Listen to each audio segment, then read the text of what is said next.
When I asked him about the possibility of playing without 100,000 people in the big house, he said, well, any football is better than no football. So he's ready to do it. Is that consistent with what you're hearing from people now? Because it didn't seem like that's what we were hearing 2 weeks ago. Yeah, I do think there has been a shift, Greeny, of late over the past couple of weeks where people are starting to say, wait a second, we're getting up to the time where we really just need to make a decision and have football in some way, shape, or form. And I think that's kind of where Harbaugh's coming from. I still speak to plenty of coaches who, by the way, are not the ultimate decision makers here, but I speak to plenty of coaches who say that we would need to have fans in the stadium. And if it's not safe for the fans, then how would it be safe for their players who are playing a contact sport? And of course, we've been over those scenarios many times here. So I think there's still a relatively even split amongst people about this, but you are going to hear more and more coaches and maybe other decision makers say, look, any football is better than no football. I think a lot of people do agree on that point, and all of that continues to go back to the money and the revenue that fuels the rest of a university's sports programs and much more than that. Yeah, money is such a huge part of this, and no one can pretend that it isn't. And Paul, with that thought in mind, you had the AD from Kansas State on yesterday making an important point, I think, about what would happen if the season is played without fans. What was that point? Yeah, he was simply trying to say that we wouldn't go, all programs would not go under if we played football without fans. But he left the door open, and Greeny, the big programs would not go under, but the smaller ones would, and I think those in the middle would be severely distressed. And I think that goes back to what Laura was talking about a minute ago in relation to Harbaugh.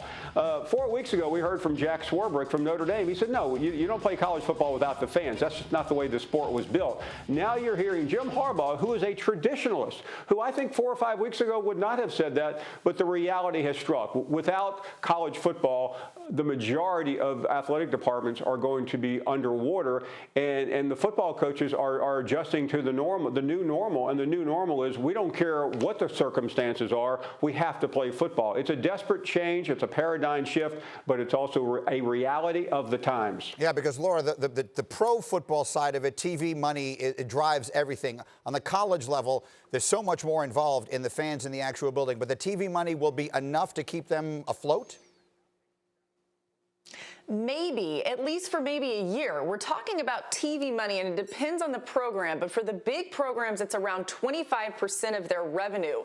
The rest of it, and this depends on a school, but I'm giving you a ballpark here.